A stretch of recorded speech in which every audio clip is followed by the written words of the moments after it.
الحمد لله نحمده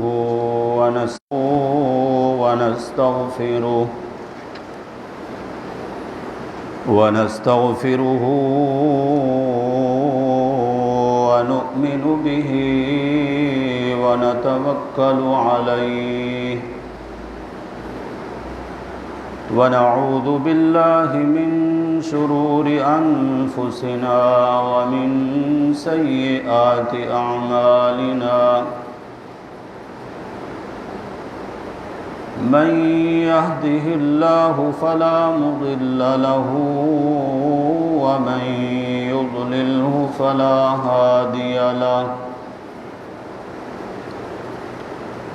شهادة أن لا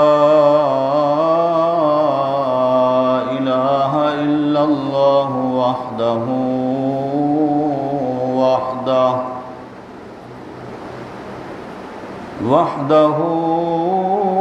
لا شريك له وأشهد أن محمدًا عبده ورسوله أما بعد فأعوذ بالله من الشيطان الرجيم بسم الله الرحمن الرحيم ولله على الناس حج البيت من استطاع إليه سبيلا ومن كفر فإن الله غني عن العالمين سبحان ربك رب العزة عما يصفون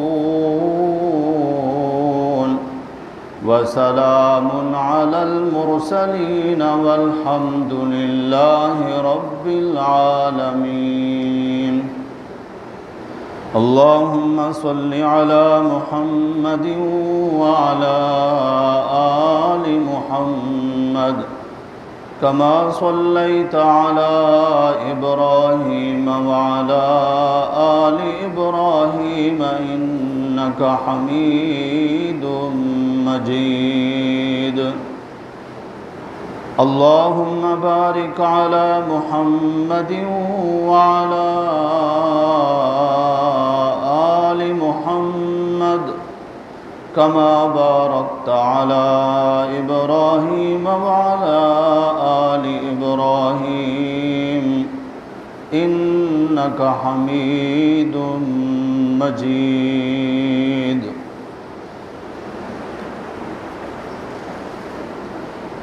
اسلام کی بنیاد 5 چیزوں پر ہے۔ سب سے پہلی چیز ہے عقیدہ توحید اور عقیدہ رسالت، جس کا اقرار ہم کلمے میں کرتے ہیں کہ اللہ کے سوا الہ کوئی نہیں اور محمد صلی اللہ علیہ وسلم آخری نبی ہیں۔ اس اقرار کے بعد اسلام کی بنیاد جن ارکان پر کھڑی ہے ان میں ایک رکن نماز ہے، دوسرا زکوٰۃ ہے، تیسرا روزہ ہے اور چوتھا حج ہے۔ یہ ہے اسلام کی بنیاد جو کہ 5 ارکان پر کھڑی ہے۔ ایمان نہ ہو تو باقی 4 ارکان پر عمل کرنا کسی کام کا نہیں۔ سب سے پہلی بنیاد جو ہے وہ ایمان ہے، اس کو آپ عقیدہ توحید کہہ لیں۔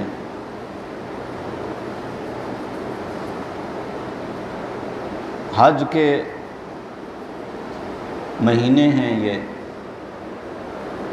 خوش نصیب لوگ حج کی تیاریوں میں ہیں۔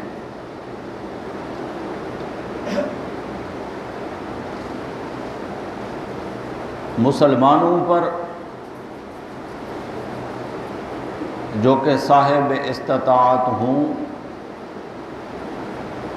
اللہ کے گھر تک جو پہنچ سکتا ہے، زندگی میں ایک بار اللہ نے حج فرض کیا۔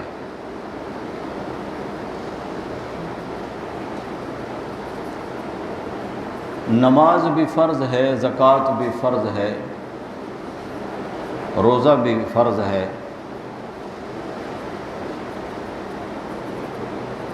نماز فرض ہے، اس کے لیے کوئی دن مقرر نہیں، ہر دن کے لیے فرض ہے۔ کوئی مہینہ، کوئی دن مقرر نہیں، ہر مہینے میں ہر روز ادا کرنی ہے۔ روزے کے لیے مہینہ تو مقرر ہے، جگہ مقرر نہیں ہے کہ کس جگہ رہ کر روزے رکھنے ہیں۔ جہاں بھی ہے، رمضان کا مہینہ اسے ملا ہے تو اس پر روزے فرض ہیں اور روزے ادا کرے گا۔ ایام مخصوص ہیں، دن مخصوص ہیں، جگہ مخصوص نہیں۔ زکوٰۃ صاحب حیثیت مسلمان پر ہر سال ایک مخصوص حصہ مقرر کیا گیا ہے، جب بھی اس کے مال پر سال پورا ہو جائے، اس کے لیے بھی کوئی مہینہ، کوئی دن مقرر نہیں ہے۔ حج ایسی عبادت ہے جس کے لیے جگہ بھی مقرر ہے، ایام اور تاریخیں بھی مقرر ہیں، ارکان بھی اس کے مخصوص ہیں، اللہ نے اس کو خاص کیا ہے۔ یہ نماز، روزہ، حج، زکوٰۃ اللہ نے جو ہم پر فرض کیے ہیں، در حقیقت ہمارے اپنے نفس کی اصلاح ہے۔ نماز کے ذریعے گناہ معاف ہوتے ہیں، روزے کے ذریعے تقویٰ آتا ہے، زکوٰۃ کے ذریعے بقیہ مال پاک ہو جاتا ہے، حج کے ذریعے خطائیں معاف ہو جاتی ہیں۔ یہ ارکان سارے کے سارے ہماری روحانی ترقی کا سبب ہیں، نفس کی اصلاح کا ذریعہ ہیں۔ نماز کی فوائد میں اللہ نے قرآن میں فرمایا کہ ان الصلاۃ تنہا عن الفحشاء والمنکر، نماز برائی اور بے حیائی کی باتوں سے روکتی ہے۔ روزہ فرض کیا، فرمایا لعلکم تتقون، تاکہ تم متقی بن جاؤ، اللہ سے ڈرنے والے بن جاؤ۔ زکوٰۃ کی فرضیت کے بارے میں فرمایا کہ باقی ماندہ مال اللہ اس کے ذریعے پاک کر دیتے ہیں، مستحق، مسکین، غریب لوگوں کا فائدہ ہو جاتا ہے۔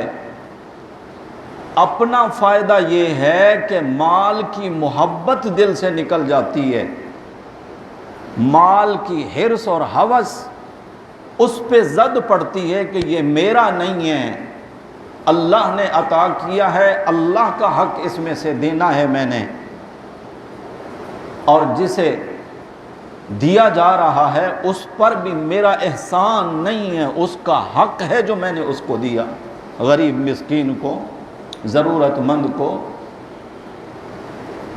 اسی طرح حج جو ہے یہ ایسا عمل ہے جس کے ذریعے انسان، مسلمان بہت جلد اپنے رب کے قریب پہنچ جاتا ہے اور روحانی ترقی کرتا ہے، نفس کا تزکیہ ہوتا ہے، نفس کو پاک کرتا ہے۔ اس کے لیے اللہ نے مہینہ بھی مخصوص کیا، ایام بھی مخصوص کیے، جگہ بھی خاص رکھی، اور ارکان بھی اللہ نے اس کے لیے خاص کیے ہیں۔ آج ارادہ ہے اس پر تھوڑی گفتگو کرنے کا۔ میرا خیال ہے کوئی بھی مسلمان ایسا نہیں ہوگا جس کے دل میں یہ شوق نہ ہو کہ اللہ مجھے حج نصیب فرمائے۔ ہر صاحب ایمان بندہ دل میں یہ حسرت اور شوق لیے بیٹھا ہے کہ اللہ اسباب بنائیں، اور ظاہر ہے کہ ہر ایک پر تو حج فرض ہی نہیں ہے۔ جس پر فرض نہیں ہے وہ بھی، جس کے پاس کوئی روپیہ پیسہ نہیں ہے، ایمان ہے، وہ بھی یہ حسرت رکھتا ہے کہ کاش میں بھی وہاں تک جاؤں۔ وجہ اس کی یہ ہے، 5 وقتہ نماز ادا کرنے والا مومن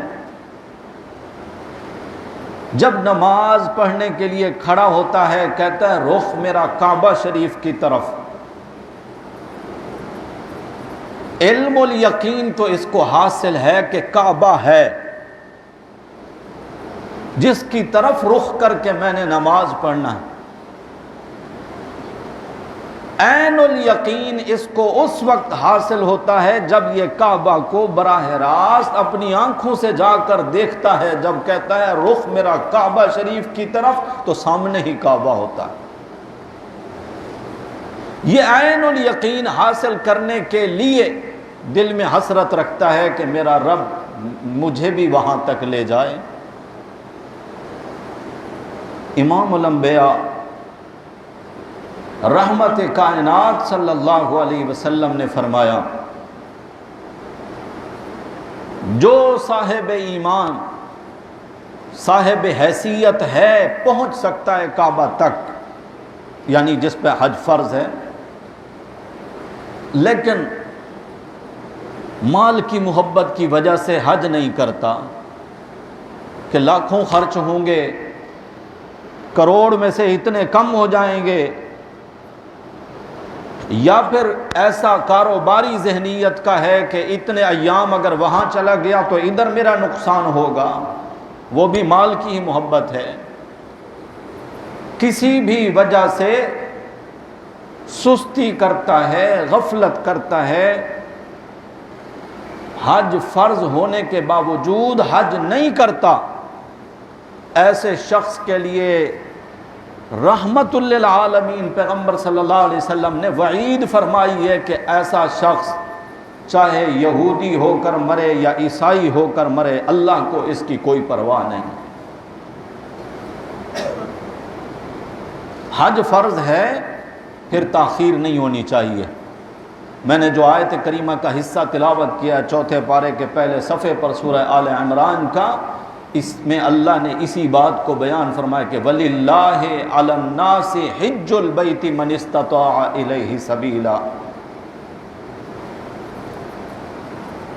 اور جو نہ کرے پہنچ سکتا تھا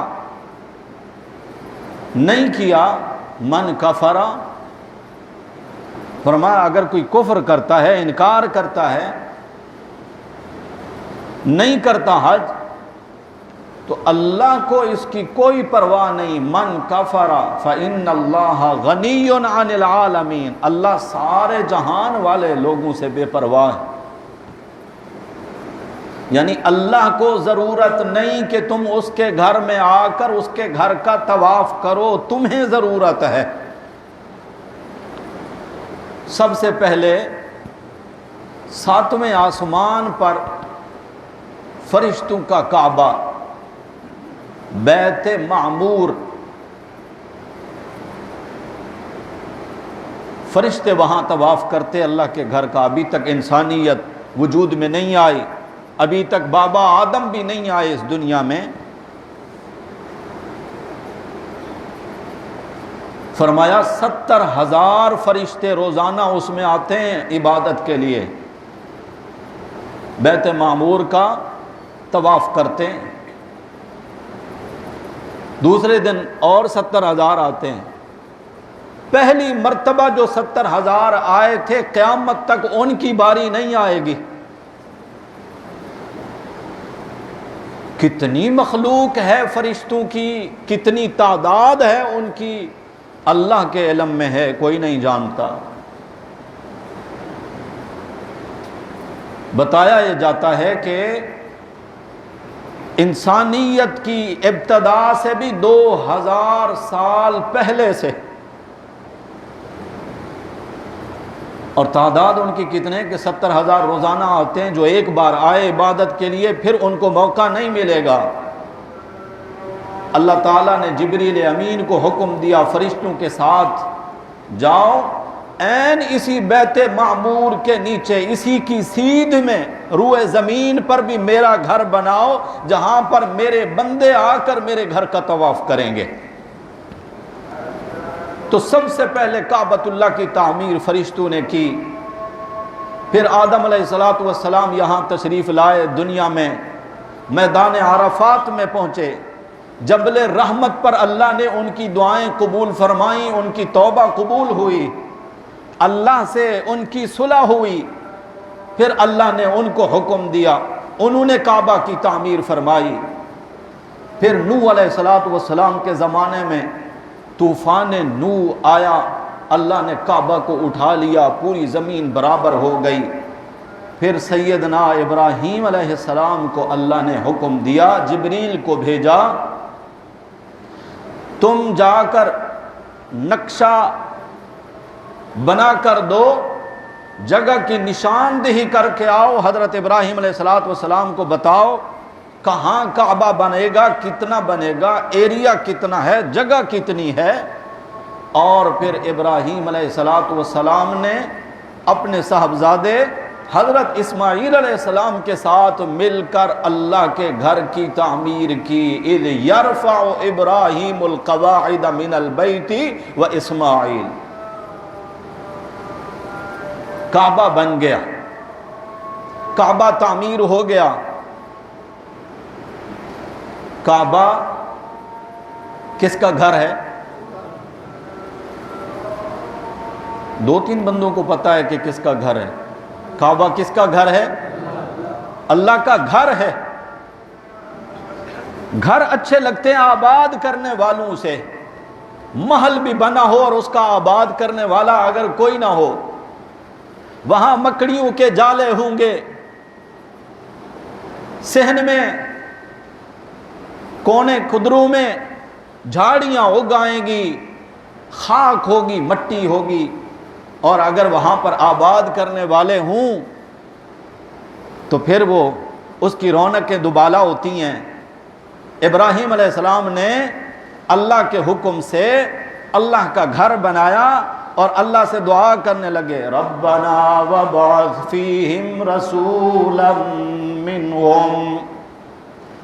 اللہ میں نے تیرا گھر تو بنا دیا ہے، اس کا آباد کرنے والا محمد تو بھیج دے. باہر کہیں سے نہیں بھیجنا میرے اللہ. منہم، یہ میرا اسماعیل کھڑا ہے، اسی کی اولاد میں سے بھیجنا. اگر تو نے فرشتوں میں سے نبی بھیجا، فخر فرشتے کریں گے، کہیں گے آخری نبی ہماری جنس میں سے آیا تھا. جنات میں سے اگر تو نے آخری نبی کو بھیجا، فخر جن کریں گے، کہیں گے ہماری جنس میں سے آخری نبی آیا. اللہ میں ابراہیم تجھ سے درخواست کرتا ہوں، آخری نبی رحمت للعالمین، تیرے گھر کا آباد کرنے والا، تیرا حبیب میری جنس میں سے ہو، میری اولاد میں سے ہو، میرے اسماعیل کی نسل میں سے ہو، تاکہ میرے لیے باعث فخر ہو کہ آخری نبی میری اولاد میں سے آیا ہے. گھر بن گیا اللہ کا.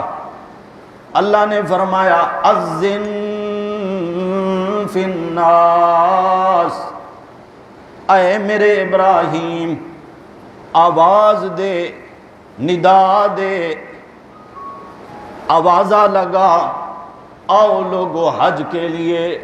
اذن فی الناس، 17ویں پارے میں سورہ حج میں فرمایا وَأَذِّن فِي النَّاسِ بِالْحَجِّ يَأْتُوكَ رِجَالًا۔ حضرت ابراہیم کو اللہ نے فرمایا آواز لگا، لاؤڈ اسپیکر کا زمانہ نہیں، میڈیا کا زمانہ نہیں، ایک بات دوسرے علاقے تک کیسے پہنچے گی؟ حضرت عبداللہ ابن عباس رضی اللہ تعالی عنہما روایت کرتے ہیں اس حدیث کو، پیارے نبی صلی اللہ علیہ وسلم فرماتے ہیں حضرت ابراہیم نے عرض کیا میرے اللہ، میں جو یہاں مکہ میں کھڑے ہو کر آواز لگاؤں، میری آواز کہاں تک جائے گی، کہاں کہاں تک پہنچے گی کہ لوگ کعبہ کا حج کرنے کے لیے آئیں گے؟ اللہ نے فرمایا میرے خلیل، آواز لگانا تیرا کام ہے، پوری دنیا کے لوگوں کے کانوں تک پہنچانا میں اللہ کا کام ہے۔ یَأْتُوکَ رِجَالًا، لوگ کھینچے چلے آئیں گے کعبہ کی طرف حج کرنے کے لیے، کوئی پیدل چلا آئے گا، کوئی دبلی تھکی ہوئی اونٹنیوں پر سوار ہو کر آئے گا۔ جبل ابی قبیس، یہ جب آپ مروہ پہ اپنا صفا مروہ کی سعی مکمل کرتے ہیں، یہاں سے اگر باہر نکلیں تو سامنے جو پہاڑ ہے وہ ہے جبل ابی قبیس۔ اس پہ کھڑے ہو کر حضرت ابراہیم علیہ السلام نے آواز لگائی، آؤ لوگو اللہ کے گھر کا حج کرنے کے لیے۔ اللہ نے وہ آواز، ابھی تک جو لوگ پیدا بھی نہیں ہوئے تھے، عالم ارواح میں تھے، ان سب تک یہ آواز پہنچائی۔ میرے نبی فرماتے ہیں حضرت ابراہیم کی آواز پر اس وقت عالم ارواح کے اندر جس بندے نے لبیک کہا، لبیک اللہم لبیک، اگر ایک مرتبہ کسی نے لبیک کہا ایک مرتبہ ضرور جائے گا، 10 مرتبہ کسی نے لبیک کہا تھا 10 مرتبہ ضرور جائے گا۔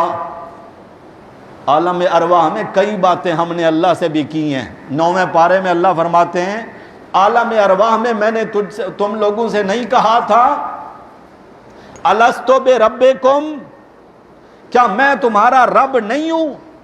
تم سب نے کہا تھا بلا، کیوں نہیں میرے اللہ، تیرے سوا ہمارا رب ہے ہی کون؟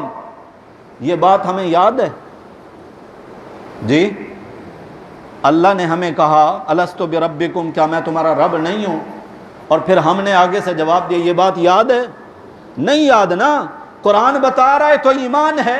بالکل ایسا ہی ہوا، ایسے ہی وہ لبیک اور ابراہیم علیہ السلام کی آواز پکار ہمیں یاد نہیں ہے، ہمارا لبیک کہنا بھی یاد نہیں ہے، اللہ کے تو علم میں ہے۔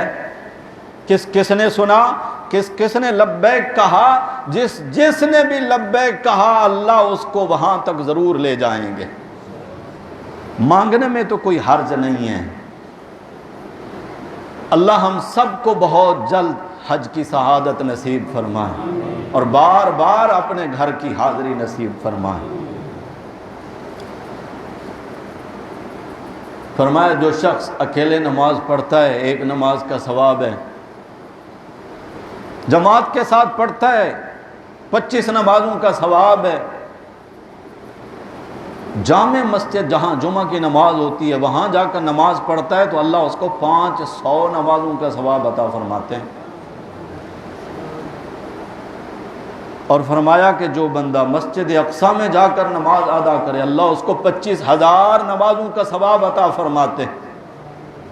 جس نے میری مسجد یعنی مسجد نبوی شریف میں نماز ادا کی اللہ اس کو 50,000 نمازوں کا ثواب عطا فرماتے ہیں، اور جس نے مسجد حرام میں ایک نماز ادا کی اللہ اس کو 1,00,000 نماز کا ثواب عطا فرماتے ہیں۔ تو کون سا ایسا مسلمان ہو سکتا ہے جس کے دل میں حسرت نہ ہو؟ لیکن ساتھ ساتھ اصلاح بھی ضروری ہے. کوئی بھی نیک عمل ہے اس کے لیے نیت کا خالص ہونا ضروری ہے. کوئی عمل اخلاص نیت کے بغیر قبول نہیں، اور کوئی عمل بغیر ایمان کے بھی قبول نہیں. تلبیہ میں بھی ایمان سکھایا گیا، میں آتا ہوں اس بات کی طرف بھی، لیکن اس سے پہلے میں آپ کو ایک حدیث پاک سنا لوں. نبی کریم صلی اللہ علیہ وسلم فرماتے ہیں قیامت کے قریب حاجیوں کی مختلف قسمیں ہوں گی. کوئی حاجی اس لیے حج کرنے کے لیے جائیں گے کہ سیر و تفریح اور بھی مقام پہ کرنی ہے، ادھر ہی چلے جاتے ہیں، حاجی کا لقب بھی مل جائے گا، سیر و تفریح بھی ہو جائے گی، شاپنگ بھی ہوگی. ایسے بھی ذہنیت کے مالک لوگ ہیں، حج عمرے کے لیے گئے، ٹی وی وہاں سے لے کر آئے، باہر ملک کی چیز ہے، اچھی چلے گی، پوری فیملی کے ساتھ. فرمایا بعض حاجی تو ایسے ہوں گے سیر و سیاحت کے لیے کہ نام کے ساتھ حاجی کا جملہ لگ جائے. وہ ایک لطیفہ ہے کہ ایک بندہ جو ہے دکاندار کے پاس آیا، کہنے لگا وہ جو کھاتے والا رجسٹر ہے نا، کھاتا تو سمجھتے ہو نا، وہ ذرا کھولیے گا. دکاندار خوش ہوا دل میں کہ اس نے میرا قرضہ دینا ہے، اتنا عرصہ ہو گیا، اس کو کہہ رہا تھا کہ پچھلا کھاتا صاف کرو، ادائیگی کرو، پھر راشن پانی لیتے رہنا. آج یہ خود ہی چل کے آیا ہے. اس نے کھولا تو اس نے کہا کہ یہ جو لکھا ہوا ہے نا فضل خان، اس سے پہلے حاجی بھی لکھ دو، اس سے پہلے حاجی بھی لکھ دو. بعض لوگ اس لیے حج کریں گے، یہ میں حدیث سنا رہا ہوں نبی پاک صلی اللہ علیہ وسلم کی. بعض لوگ سیر و سیاحت کے لیے حج کریں گے، بعض تاجر لوگ اس لیے حج کریں گے کہ وہاں سے بھی تجارت کر کے یہاں سے کچھ مال لے جائیں گے، ادھر بیچیں گے، ادھر سے لے کر آئیں گے، یہاں بیچیں گے. نیت اگر یہی رہی تو پھر یہی کچھ حاصل ہوگا. نیت عمل میں خالص اللہ کی رضا اگر ہو تو میرے نبی صلی اللہ علیہ وسلم فرماتے ہیں جس نے اللہ کی رضا کے لیے حج کیا ہے، نیت جس کی خالص تھی، فرمایا جس دن وہ حج سے واپس لوٹتا ہے ایسا ہوتا ہے جیسا کہ آج ہی اپنی اماں کے پیٹ سے اس دنیا میں آیا ہے. گناہ سارے ختم، پچھلا کھاتا صاف، اب نئے سرے سے جو کچھ کرے گا. اسی لیے تو حضور اکرم صلی اللہ علیہ وسلم نے فرمایا حاجی جب حج کر کے آئے تو فوراً اس سے دعا کی درخواست کرو، کیونکہ وہ گناہوں سے پاک ہو کر آیا ہے، اور اللہ گناہوں سے پاک بندے کی دعائیں رد نہیں فرماتے. اللہ ایسا حج نصیب فرمائے. ترانہ مخصوص رکھا ہے حاجی کا کہ ابھی تو نے احرام باندھا ہے، لباس بھی مخصوص. دیکھیں نا، نماز کے لیے کوئی لباس مخصوص نہیں ہے، لیکن بیہودہ لباس بھی نہ ہو نماز کے لیے کہ جسم کی ساخت نظر آئے، ایسا لباس بھی، کیونکہ اللہ نے قرآن میں حکم دیا ہے یا بنی آدم خذوا زینتکم عند کل مسجد، ہر نماز کے وقت زینت کا لباس اختیار کر. ہم دعوت میں جاتے ہیں، شادی میں جاتے ہیں، کسی فنکشن میں جاتے ہیں، کسی پروگرام میں جاتے ہیں، تب تو زینت کا لباس ہوتا ہے. نماز کے لیے نائٹ سوٹ پہن کر آ گئے. بعض لوگ ایسے لباس میں آتے ہیں جس طرح ابھی کرکٹ کھیلنے کے لیے جا رہے تھے، صرف بیٹ بال باہر رکھی ہے. اللہ معاف کرے، ہم نے اللہ کو، اللہ کی عبادت کو، اللہ کے سامنے کھڑے ہونے کو کتنا ہلکا لے رکھا ہے. کسی بھی محکمے میں وردی ہوتی ہے، مخصوص لباس ہوتا ہے، پولیس والوں کا، فوج والوں کا. اللہ کے سامنے حاضری کا کوئی لباس نہیں. ٹھیک ہے اللہ نے پابندی نہیں لگائی تو اس کا یہ مطلب بھی تو نہیں نا. آج کل تو نوجوانوں میں نیکر پہن کر آنے والے بھی شروع ہو گئے ہیں۔ میرا تو ایک تجربہ ہے، جن کے والد شلوار قمیض میں آتے تھے اور بیٹے ساتھ میں پینٹ شرٹ میں آتے تھے، والد ان کو اپنے جیسا لباس نہیں پہناتے تھے، اب یہ ہو گیا کہ پھر وہ جو پینٹ شرٹ میں آتے تھے وہ اس میں آنے لگے، ان کی اولادیں نیکر میں آنے لگی۔ اب جو نیکر میں آ رہے ہیں، کیا خیال ہے پھر ان کی اولادیں؟ اگلا جملہ میں نہیں کہتا، سمجھ تو خیر گئے ہوں گے آپ۔ تربیت گھر سے ہوتی ہے، اہمیت ماں باپ نے دل میں بٹھانی ہوتی ہے۔ بڑے بھائی کا ادب کیسا کرنا ہے، بڑی بہن کو کس انداز میں پکارنا ہے، چچا تایا کے ساتھ، ماموں کے ساتھ، پھوپھی خالہ کے ساتھ کیسا انداز ہو گفتگو کا، رب سے مانگنے کا کیسا انداز ہو، عبادت کا تمہارا حلیہ لباس کیسا ہونا چاہیے، یہ تربیت ماں باپ نہیں کریں گے تو بچے کہاں سے سیکھ کر آئیں گے؟ اور اگر والدین ہی ان چیزوں کو کوئی اہمیت نہیں دیتے، نہیں سمجھتے، تو پھر اللہ ہی حافظ ہے ہمارے ان معاملات کا۔ تو میں عرض یہ کر رہا تھا، حج ایسی عبادت ہے، جگہ بھی اللہ نے مخصوص رکھی، ایام بھی مخصوص رکھے، ارکان بھی مخصوص رکھے، لباس بھی مخصوص رکھا، ترانہ بھی مخصوص رکھا۔ ترانہ میں تلبیہ کو کہہ رہا ہوں، یہ حاجیوں کا ترانہ ہے۔ فرمایا یہ حاجی لوگ جب تلبیہ پڑھتے ہیں نا، دنیا کی جو شے بھی یہ آواز سنے گی، یعنی پتھر، کنکریاں، درخت، پودے، جھاڑیاں، دیواریں، یہ ساری چیزیں قیامت کے دن حاجی کے حق میں گواہی دیں گی کہ یا اللہ اس نے کہا تھا لا شریک لک، اللہ تیرا کوئی شریک نہیں ہے۔ اس لیے حاجی سے کہا لباس اتار پہلے۔ حاجی نے رب کی مانی، لباس اتار دیا۔ اب یہ حاجی چاہے وقت کا بادشاہ ہے یا گدا، جس کو پہلے سے ہی کپڑے میسر نہیں تھے وہ بھی ہو سکتا ہے، جو صبح و شام عالی لباس پہنتا ہے اتارتا ہے وہ بھی ہے، سب اس حکم میں برابر ہیں۔ دو چادریں کفن کے ساتھ مشابہت ہے تیری، یہ لباس پہن، یہ لباس پہنتا ہے۔ اللہ کہتے ہیں اب یہاں سے تیری زبان پر بس ایک ہی ترانہ ہو، لبیک اللہم لبیک لبیک لا شریک لک لبیک ان الحمد والنعمت لک والملک لا شریک لک۔ پچھلے جمعے کے بیان میں جو لوگ حاضر تھے، یاد ہے نا، زور میں نے اس بات پہ دیا تھا پڑھے جانے والی چیزوں کو بھی ہم نہیں سمجھ رہے ہوتے۔ سبحانک اللہم کہنے والے کو نہیں پتا کہ میں اللہ سے کیا کہہ رہا ہوں، وبحمدک کہنے والے کو نہیں خبر کہ اس کا مفہوم کیا ہے۔ سمجھ کے پڑھنا، پھر دیکھنا اللہ کی طرف توجہ کیسی ہوتی ہے۔ یہی حال تو آج ہم حاجیوں کا بھی ہے۔ حاجی زبان سے لبیک اللہم لبیک کہہ رہا ہے، لیکن اس کو پتہ ہی نہیں کہ میں کیا کہہ رہا ہوں۔ 4 مرتبہ اس میں تلبیہ میں ہے لبیک، اور 2 مرتبہ آتا ہے لا شریک لک۔ لبیک اللہ میں حاضر ہوں،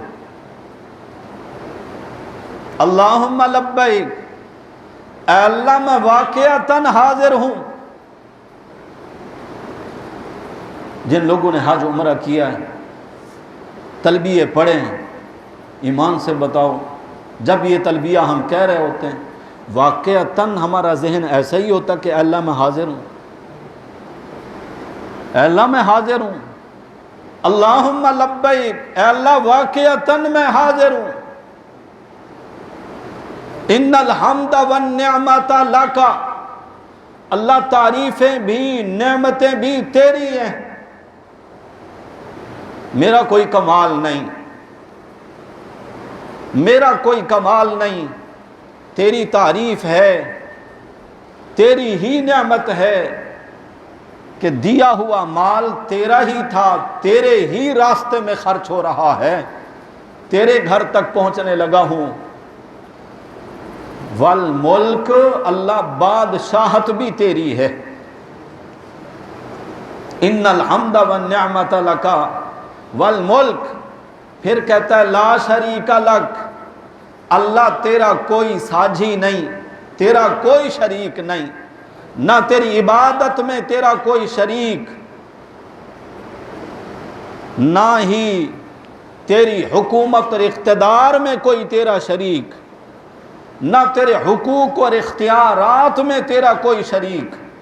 2 مرتبہ کہلوایا ہے حاجی سے کہ اقرار کر، بار بار اپنے دل کے اس برتن کو اچھے طریقے سے صاف کر، ساری دنیا کے بادشاہ، ان کے اقتدار، ان ساری چیزوں کو دل سے نکال کر اللہ کی وحدانیت اور اللہ کی کبریائی، اللہ کی عظمت کو دل میں لے کر آ، اور بار بار بس یہی کہتا چلا آ، لبیک اللہم لبیک، اللہ میں حاضر ہوں، واقعتاً میں حاضر ہوں، تیرا کوئی شریک نہیں، میں حاضر ہوں، تعریفیں تیری، نعمتیں تیری، بادشاہت تیری، اے اللہ تیرا کوئی شریک نہیں، میں حاضر ہوں۔ زندگی باقی تو انشاءاللہ اس پر عرض کریں گے۔ دعا کر دیں اللہ ہم سب کو بہت جلد حج بیت اللہ کی سعادت نصیب فرمائے۔ یہ نہیں سوچئے گا کہ میری جیب میں پیسے نہیں، یہ نہیں سوچئے گا کہ میرے پاس تو مال ہی نہیں، میں کیسے جا سکتا ہوں۔ ابھی بھی آپ مسجد میں آئے ہیں تو آپ کا کمال ہے نہیں، رب لے کر آیا ہے، اور وہ جب چاہے گا تو وہاں پر بھی لے کر جائے گا۔ نہ مال پہ آپ کا میرا اختیار، نہ قدرت ہماری کہ ہم جا سکیں، نہ ہم اس بات پہ قادر ہیں، نہ اس بات کے مالک ہیں۔ مالک بھی وہی ہے، قادر بھی وہی ہے، وہ دل میں جھانک کے دیکھتا ہے شوق کتنا لیے بیٹھا ہے میرا بندہ۔ انشاءاللہ زندگی باقی تو اس پہ عرض کروں گا۔ اللہ ہم سب کو عمل کی توفیق عطا فرمائے۔ آخر دعوانا الحمدللہ رب العالمین۔